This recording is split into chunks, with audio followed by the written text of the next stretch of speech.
नमस्कार दोस्तों, हमारे यूट्यूब चैनल टीचिंग मंत्रा में आप सभी का हार्दिक स्वागत है। मैं आप लोगों के लिए पुनः जीएस के और करंट अफेयर से संबंधित जो है 50 प्रश्नों की एक महत्वपूर्ण श्रृंखला को लेकर के उपलब्ध हूं। आशा करता हूं आप सभी लोग स्वस्थ होंगे, मस्त होंगे और एकदम भले होंगे। तो चलिए आइए सभी लोग हमारे चैनल से जुड़ जाइए और जिन भाई बहनों ने हमारे यूट्यूब चैनल को सब्सक्राइब नहीं किया है वो सभी लोग सब्सक्राइब कर लें और बेल आइकन को प्रेस कर दें ताकि हमारा नोटिफिकेशन जो है आप तक पहुंच सके। और जाने से पहले एक लाइक और एक शेयर कर दें, क्योंकि हमारी जो टीम है आपके लिए काफ़ी मेहनत करती है, तो उसको ध्यान में रखते हुए आप एक शेयर और एक लाइक जरूर दीजिएगा। तो प्रश्न शुरू करने से पहले इस एक वाक्य पे आप जो है कथन पे आप ध्यान देते हैं। पहला कहते हैं जैसे है कि मेहनत का फल और समस्या का हल, जो मेहनत का फल और समस्या का हल देर से सही पर मिलता जरूर है। तो इसी आशा और इसी उम्मीद के साथ तो चलिए आज हम अपने प्रश्नों की श्रृंखला की शुरुआत करते हैं। तो प्रश्न नंबर 1 स्क्रीन पे आ चुका है, तो आप लोग सभी लोग जो है साथ में कमेंट बॉक्स में आंसर जरूर दीजिएगा। तो चलिए बताइए, वायुमंडल की आपेक्षिक आर्द्रता मापी जाती है, बताइए किससे? हाइड्रोमीटर से।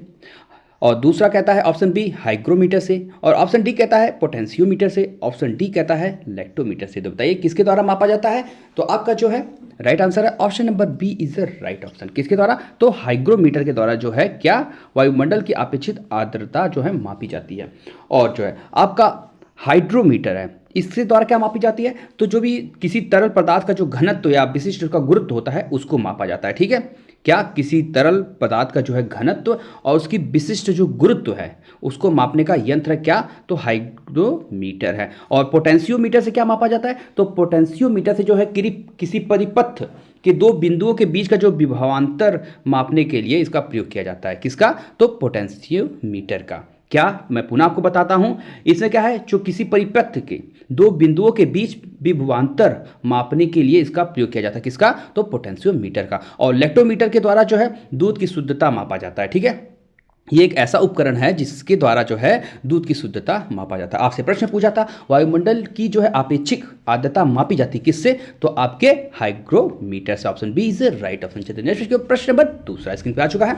सूर्य के किरणों की तीव्रता नापने के लिए कौन सा उपकरण प्रयोग में लाया जाता है? बताइए, हाइड्रोमीटर, हाइग्रोमीटर, स्पेक्ट्रोमीटर या एक्टिनोमीटर। तो क्या लाया जाता है? तो आपका जो है एक्टिनोमीटर का प्रयोग किया जाता है। किसमें? सूर्य की किरणों की तीव्रता को नापने वाला यंत्र क्या है? तो एक्टिनोमीटर है। और स्पेक्ट्रो जो मीटर है इसके द्वारा क्या मापा जाता है? तो स्पेक्ट्रोमीटर के द्वारा जो है विद्युत चुंबकीय विकिरण की जो तरंगदैर्घ्य श्रेणियां होती है उसका पता लगाया जाता है। किसके द्वारा? तो स्पेक्ट्रोमीटर के द्वारा। क्या मैं पुनः बताता हूं, विद्युत चुंबकीय विकिरण की जो तरंगदैर्घ्य श्रेणियां हैं उसका पता लगाया जाता है। किसके द्वारा? तो स्पेक्ट्रोमीटर के द्वारा। और अभी पिछले प्रश्न में हाइग्रोमीटर और हाइड्रोमीटर के बारे में मैं बताया था। तो चलिए नेक्स्ट प्रश्न चलते हैं।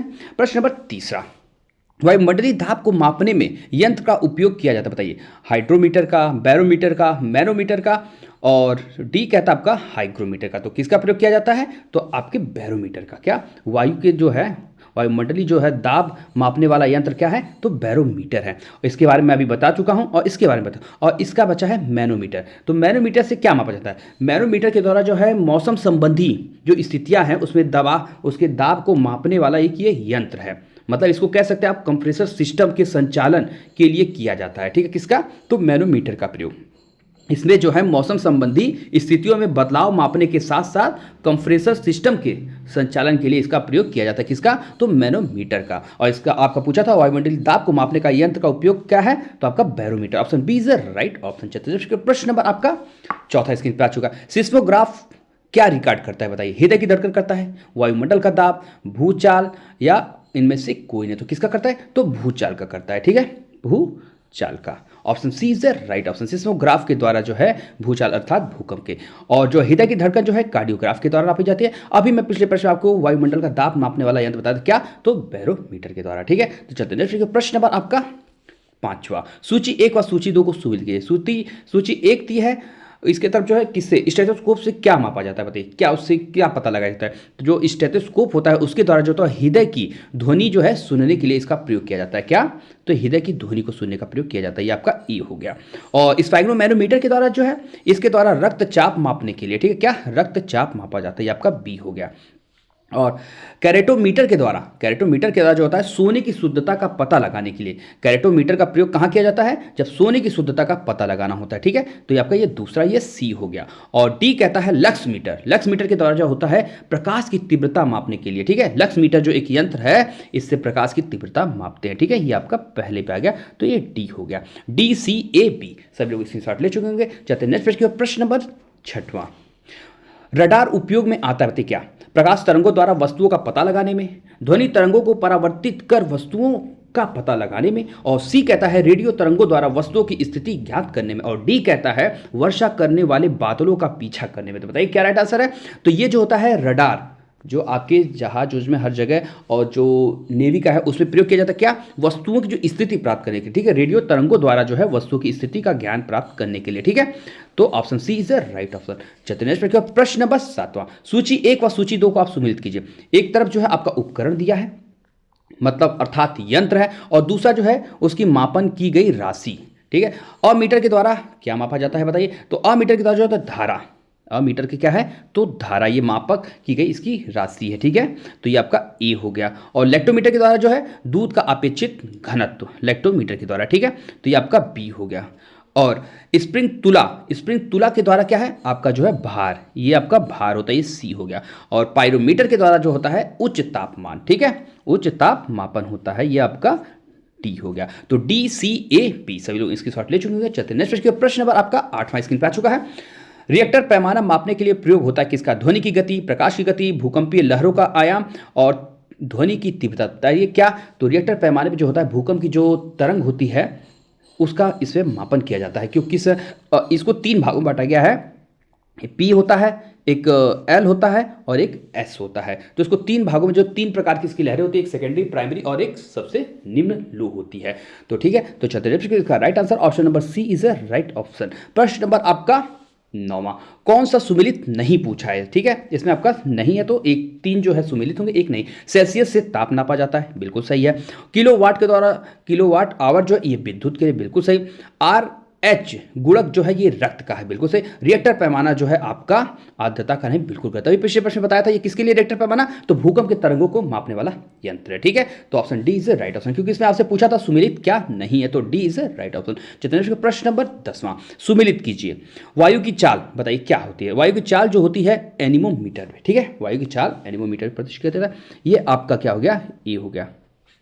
और ऊंचाई जो है अल्टीमीटर मापा जाता है, और ऊंचाई जो किससे मापा जाता है, तो अल्टीमीटर के द्वारा मापा जाता है। ठीक है, तो ये आपका बी हो गया। और विद्युत धारा जो है, विद्युत धारा का क्या है, तो ए मीटर, ये आपका ए मीटर, ये सी हो गया। और प्रतिरोध का आप सभी लोग जानते होंगे, तो ये ओम है, तो ये आपका डी हो गया। तो सी ए बी डी सभी इसके शॉर्ट ले चुके होंगे। चलिए प्रश्न नंबर 11वां, मेजर ध्यानचंद मतलब पूर्व नाम राजीव गांधी खेल रत्न पुरस्कार किस संस्था द्वारा प्रदान किया जाता है बताइए। के बिरला फाउंडेशन द्वारा, भारत सरकार द्वारा, राजीव गांधी ट्रस्ट द्वारा, या इनमें से किसी के द्वारा नहीं। तो किसके द्वारा, तो आपके भारत सरकार के द्वारा जो है ये मेजर ध्यानचंद जो है खेल रत्न पुरस्कार जो है इसके द्वारा दिया जाता है। इसका पहले पुराना नाम क्या था, तो राजीव गांधी था।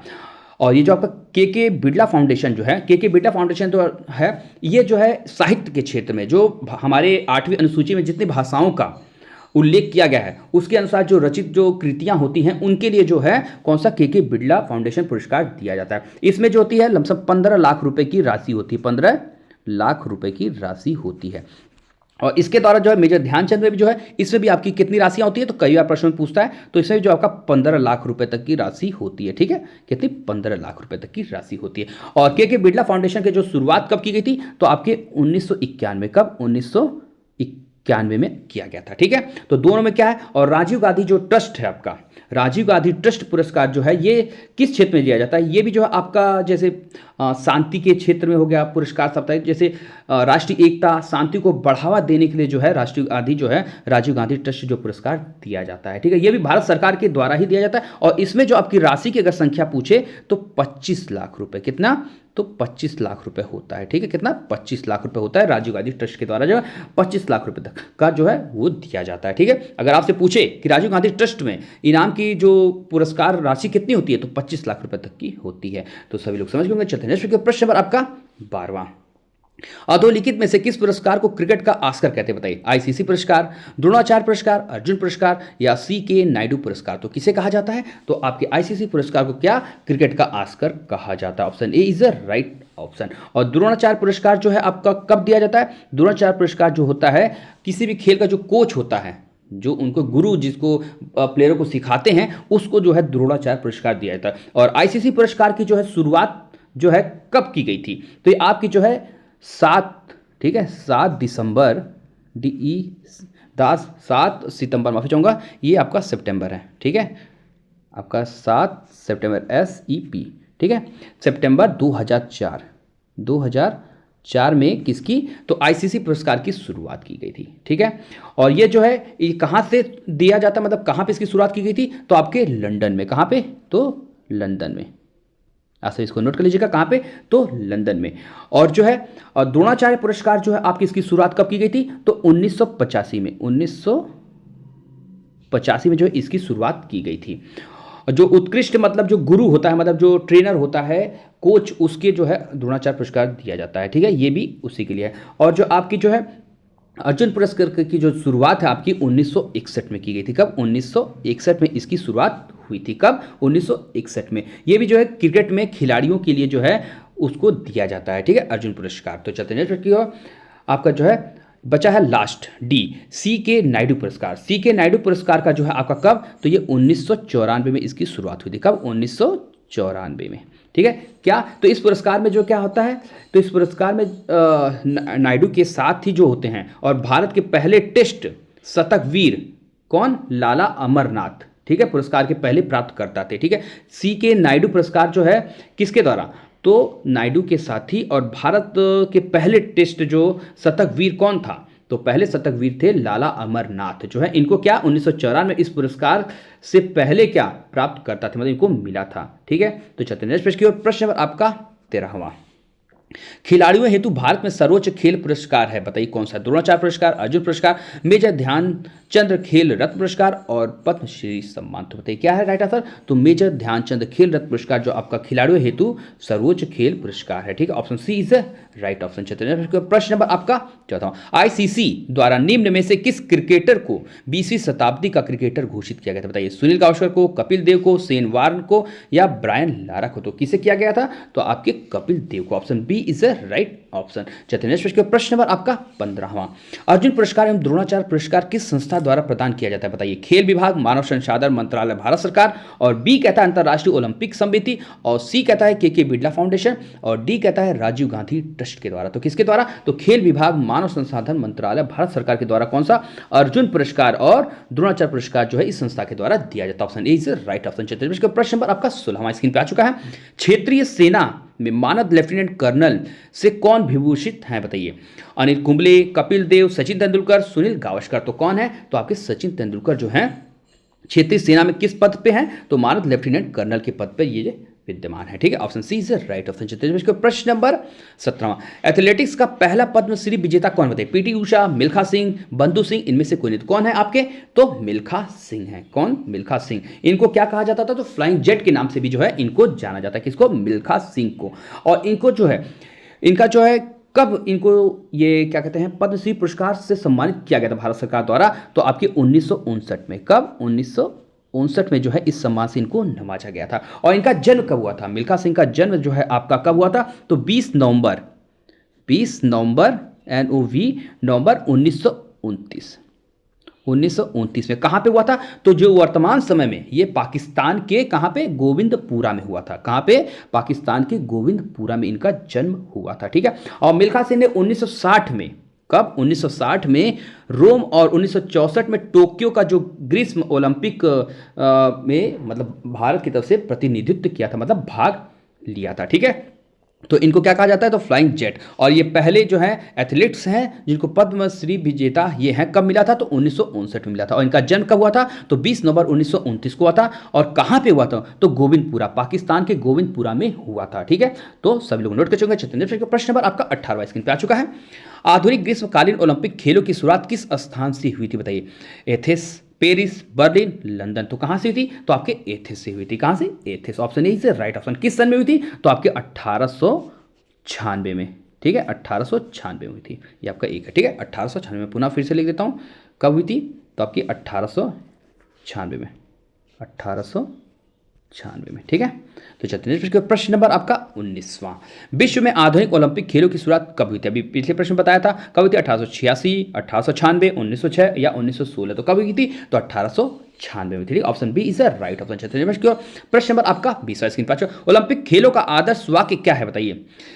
सीटीएस है, अल्टीएस है, फोर्टियस है, या option B faster, higher, stronger, या सी कहता है एवर ऑनवर्ड, और ऑप्शन डी कहता है फॉर एवर हायर। तो क्या है, तो राइट आंसर आपका option number A is the right option. Olympic खेलों का आदर्श वाक्य होता है सीटीएस होता है, अल्टीएस होता है और फोर्टियस होता है। सीटीएस का अर्थ होता है क्या, तेज। इसको हिंदी में क्या इसका अर्थ है, तेज होता है। और अल्टियस का अर्थ होता है क्या, तो उच्चतर। और फोर्टियस का अर्थ होता है बलवान। ठीक है, सभी लोग नोट कर चुके हैं। प्रश्न नंबर आपका 21 स्क्रीन पे आ चुका है।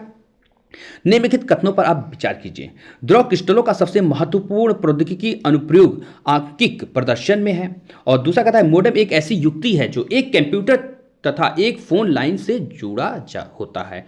और सी कहता है सामुद्रिक विज्ञान का राष्ट्रीय संस्था कोयम्बटूर में स्थित है। और चौथा कहता है वर्जिनिस 70 वीडियो कार्यक्रमों की रिकॉर्डिंग की एक पद्धति बताइए। केवल 1 2 सही है, 2 3 सही है, 3 2 3 4 सही है, या 3 4 सही। तो राइट आंसर क्या है, तो आपका जो 1 2 है बिल्कुल सही है। बाकी जो है तीसरा आपका चौथा गलत है, क्योंकि सामुद्रिक विज्ञान का जो राष्ट्रीय संस्था कोयम्बटूर में नहीं है। ये कहाँ पे, आपके गोवा में है। गोवा के कहाँ, डोना पाउला में। कहाँ पे, डोना पाउला में। ठीक है, गोवा मैं लिख देता हूँ, गोवा। ठीक है, कहाँ, गोवा। गोवा के कहाँ पे, डोना, डोना पाउला। ठीक है, डोना पाउला में है। ठीक है, और इसका जो है वर्जीनिया 70 वीडियो कार्यक्रम की रिकॉर्डिंग की एक पद्धति नहीं है, बिल्कुल गलत है। इसलिए option A is right option. प्रश्न नंबर आपका 22।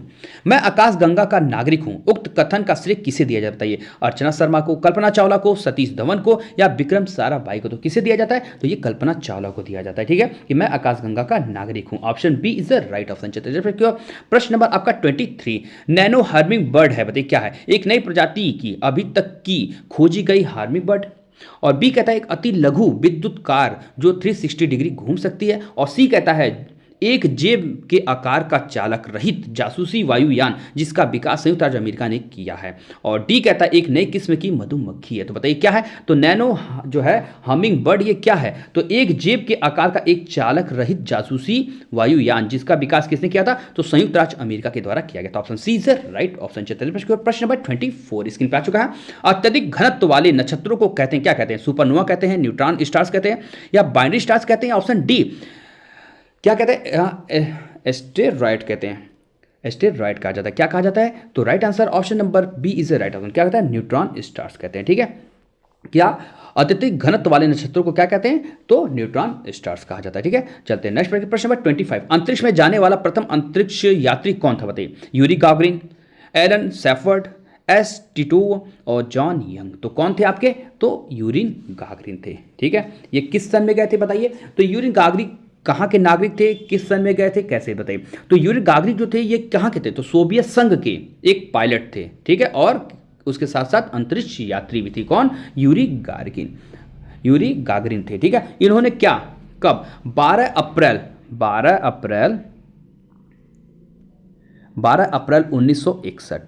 1961 को क्या, तो वोस्तोको किस अंतरिक्ष यान से, तो उसका नाम था ओस्तोक। ठीक है, ओस्तोक 1।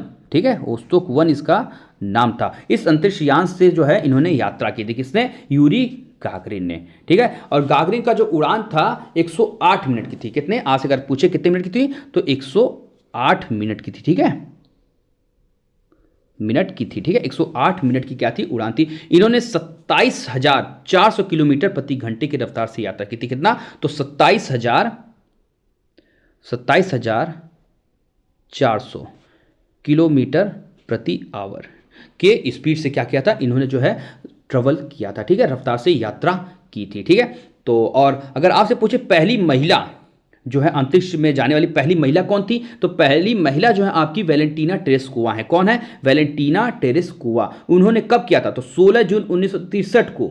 ये भी जो है सोवियत संघ के, ठीक है, वहीं की थी, उसी के द्वारा जो है गई थी। ठीक है, कहाँ से? 1963 में। कितना? 16 जून 1963 में। तो मैं आपको पुनः लिखता जाता हूं, तो आप इसको नोट कीजिए। आप उसका स्क्रीनशॉट ले चुके होंगे। कौन थी? तो वैलेंटीना, पहली प्रथम अगर महिला पूछे, ये पुरुष है, यूरी गागरिन क्या है? ये पुरुष हैं। अगर आपसे महिला पूछे कौन है, तो वैलेंटीना। ठीक है, आपका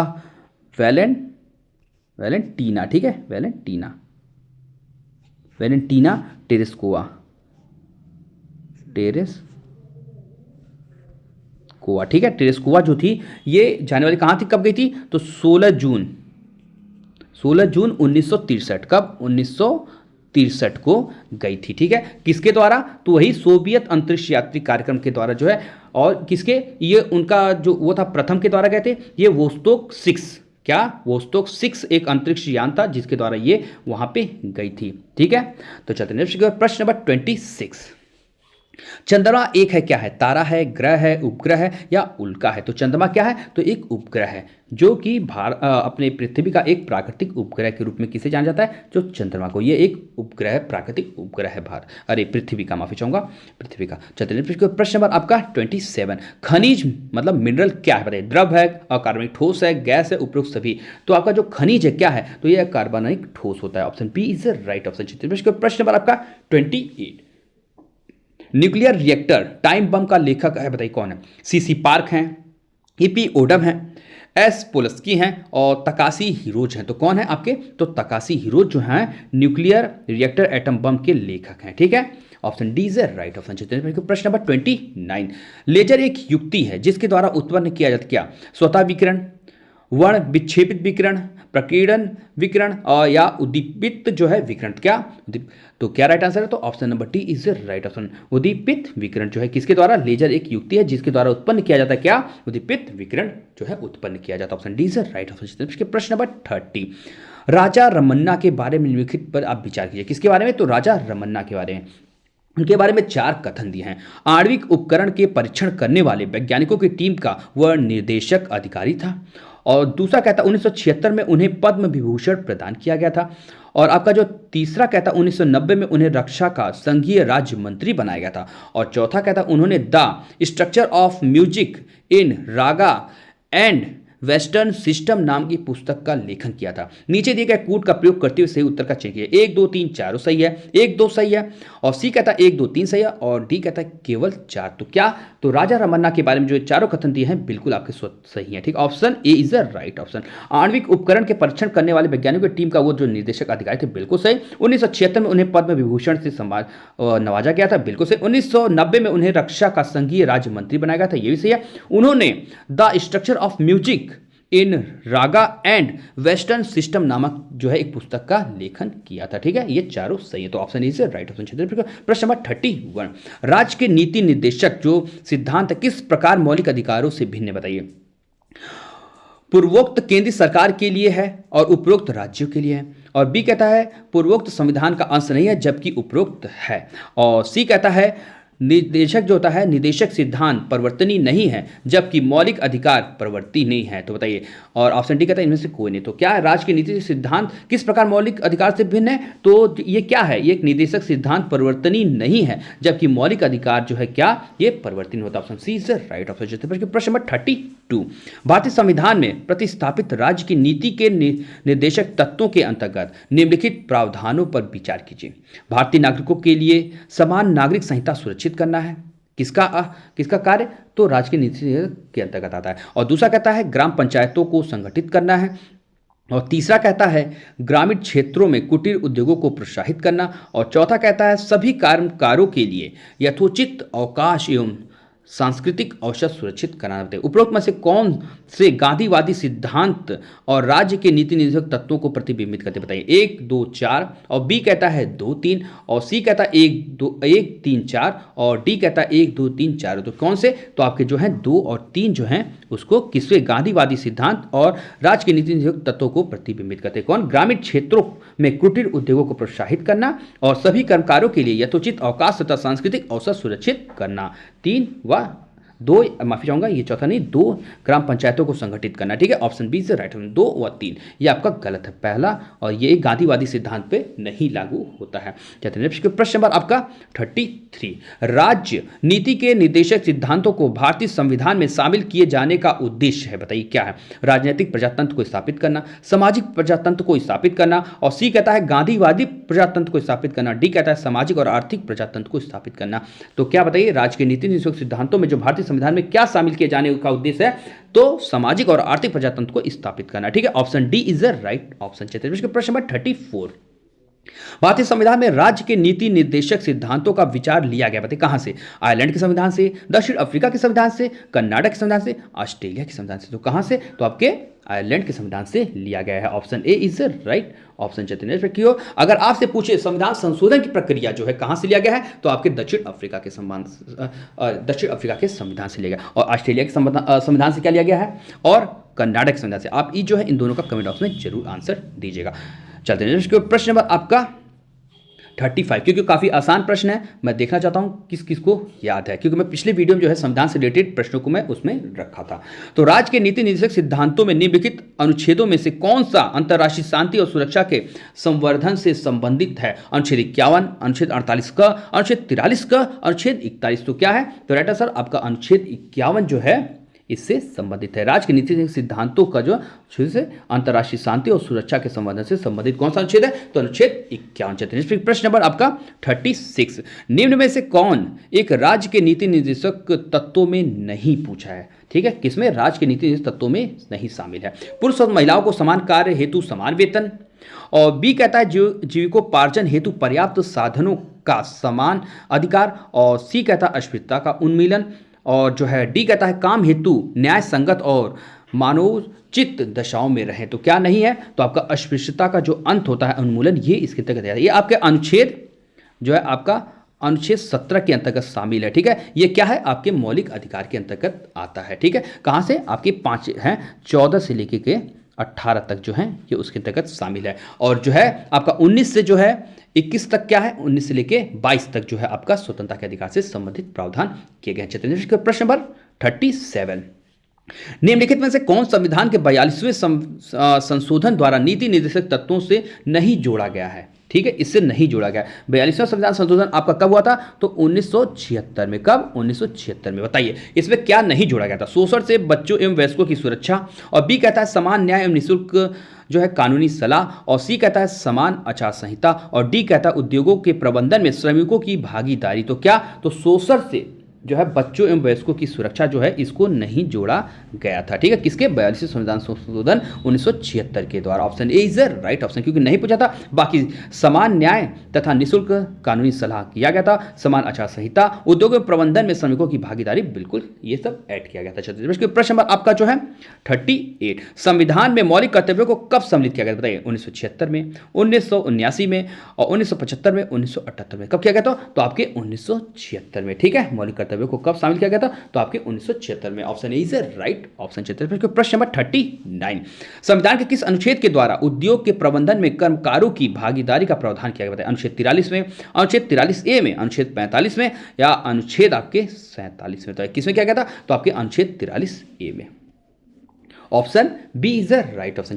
प्रश्न नंबर 40। निम्नलिखित में से कौन एक राज्य की नीति निर्देशक तत्व नहीं पूछा है। ठीक है, 3 है, 1 नहीं है। मद्य निषेध, गौ संरक्षण, पर्यावरण संरक्षण, और 14 वर्ष की आयु से लेकर बच्चों की निःशुल्क शिक्षा। ठीक है, 14 वर्ष तक की आयु के लिए। बताइए तो क्या नहीं है, तो आप लोग सभी समझ गए होंगे क्या, तो यही ऑप्शन डी से राइट ऑप्शन। राज्य की नीति निर्देशक तत्व के अंतर्गत मद्य निषेध, गौ रक्षण और पर्यावरण संरक्षण ये सभी शामिल होते हैं, परंतु ये जो आपके मौलिक अधिकार के अंतर्गत आता है किस, तो अनुच्छेद 21 क के अनुसार। ठीक है, अनुच्छेद 21 क के अनुसार 6 से लेकर 14 वर्ष के बच्चों के लिए जो है निःशुल्क शिक्षा का प्रावधान किया गया है। ठीक है, तो आप सभी लोग समझ गए होंगे। चलिए प्रश्न नंबर 41। ये आपके 10 जो है महत्वपूर्ण करंट से संबंधित प्रश्नों की श्रृंखला है। ठीक है, तो चलिए आइए शुरुआत करते हैं। हाल ही में भारतीय नौसेना ने पहली बार 50 देशों के साथ बहुपक्षीय युद्धाभ्यास मिलन 24 कहाँ आयोजित किया बताइए? हिंद महासागर में, विशाखापट्टनम में, चेन्नई, मुंबई। तो कहाँ पे किया? तो आपके विशाखापट्टनम में। ठीक है, ये क्या है? तो भारतीय नौसेना ने पहली बार 50 देशों के साथ, कितने? तो 50 देशों के साथ बहुपक्षीय युद्धाभ्यास, उसका नाम क्या है? तो मिलन 24 है, और ये कहां पे? आपके विशाखापट्टनम में आयोजित किया गया है। Option B is right option. Chhattisgarh. प्रश्न नंबर 42, भारत ने किस देश को 2-3 से हराकर पहली बार बैडमिंटन एशिया टीम, मतलब पहली बार जो है बैडमिंटन एशिया टीम चैंपियनशिप, मतलब BATC में स्वर्ण पदक जीता है? कितनी बार? मतलब पहली बार। बताइए, मलेशिया, जापान को, चीन को, थाईलैंड को। तो किसे? तो आपके थाईलैंड को। ठीक है, किसको हरा कर? तो थाईलैंड को कितना? 3-2 से हरा कर। ठीक है, चलिए प्रश्न नंबर आपका 43 स्क्रीन पे आ चुका है। राजकोट में तीसरे टेस्ट में भारत ने इंग्लैंड को कितने रनों से हराकर टेस्ट क्रिकेट में रनों के हिसाब से सबसे बड़ी जीत दर्ज की? बताइए, 504 रन, 500, 485 रन, 434 रन, 502 रन। तो कितना? तो आपके 434 रनों से। Option C is the right option. चलते हैं प्रश्न नंबर 44, हाल ही में इसरो ने देश के सबसे उन्नत किस मौसम सैटेलाइट को सफलतापूर्वक लॉन्च किया? बताइए, इनसेट 3DS, कार्टोसैट जो है आपका 3, इनसेट 2DS और कार्टोसैट जो आपका 3A। तो क्या है उसका राइट आंसर? तो इनसेट जो है 3DS। ठीक है, option A is the right option. Next प्रश्न नंबर 45, हाल ही में व्हाट्सएप किस तरह की स्वदेशी ऐप को DRDO ने सुरक्षा परीक्षण जो है में पास कर दिया? बताया, सेवाएं, संवाद, संस्कृति, व्यापम। तो क्या है राइट आंसर? तो संवाद को जो है पास कर दिया गया है। Option B is the right option. प्रश्न नंबर 46, हाल ही में जापान को पीछे छोड़ते हुए दुनिया की तीसरी सबसे बड़ी अर्थव्यवस्था वाला देश कौन बना? है जर्मनी, दक्षिण कोरिया, UAE, भारत। तो कौन बना आपका? तो जर्मनी बना है। किसको? जापान को पीछे छोड़ते दुनिया का तीसरा सबसे बड़ी अर्थव्यवस्था वाला देश जो आपका जर्मनी बन गया। प्रश्न नंबर आपका 47, हाल ही में प्रोबोस सुवियांतो किस देश के राष्ट्रपति चुने गए? बताइए, इंडोनेशिया, थाईलैंड, सूरीनाम, दक्षिण कोरिया। तो कहां के? आपके इंडोनेशिया के जो हैं नए राष्ट्रपति चुने गए हैं। Option A is the right option. प्रश्न नंबर 48, हाल ही में इसरो ने अपने किस निष्क्रिय सैटेलाइट को हिंद महासागर में गिराकर सफलतापूर्वक नष्ट कर दिया? बताइए, कार्टोसैट 1 और यह कार्टोसैट जो आपका 2, इनसेट 2DS और इनसेट 1DS। तो क्या है? तो आपका जो है option B is the right option. प्रश्न नंबर 49, हाल ही में किन सरकार ने दादा साहेब फाल्के पुरस्कार, कौन सा? दादा साहेब फाल्के पुरस्कार के लिए नगद पुरस्कार को 10 लाख रुपए से बढ़ाकर कितना कर दिया? 12 लाख रुपए, 15 लाख रुपए, 20 लाख रुपए, 25 लाख रुपए। कितना? तो उसको 15 लाख रुपए तक की उसकी राशि कर दी, क्योंकि पहले जो है 10 लाख रुपए दी जाती थी, अब जो है 15 लाख रुपए दी जाएगी। चलिए प्रश्न नंबर आपका 50,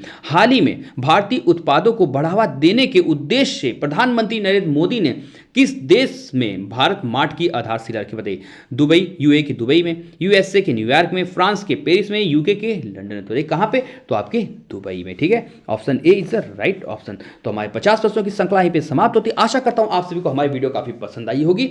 तो जिन भाई बहनों ने हमारे YouTube चैनल को सब्सक्राइब नहीं किया, वो सभी लोग सब्सक्राइब कर ले, बेल आइकन को प्रेस कर दे और जाने से पहले एक लाइक और एक शेयर जरूर कर दे, क्योंकि हमारी टीम जो है आपके लिए काफी मेहनत करती है। तो उसको ध्यान में रखते हुए जो है आप एक लाइक और एक शेयर जरूर कर दीजिएगा। और जिन भाई बहनों को किसी प्रकार की अगर समस्या है या अगर कहना चाहता है कि उसको टॉपिक वाइज जो है अलग अलग जो है संविधान की जैसे अलग वीडियो और अर्थव्यवस्था से संबंधित अलग वीडियो और जो है केमिस्ट्री, फिजिक्स सभी से जो है अलग अलग अगर चाहता है प्रैक्टिस सेट, तो कमेंट बॉक्स में जरूर बताएं, तो हम उसके अनुसार जो है उसको लेके प्रस्तुत होंगे और हमारी टीम जो है उसको लेके आने के लिए अग्रसित होगी। ठीक है, तो चलिए आइए, तो आपसे पुनः मुलाकात होगी नेक्स्ट वीडियो में। आप सभी का बहुत बहुत धन्यवाद।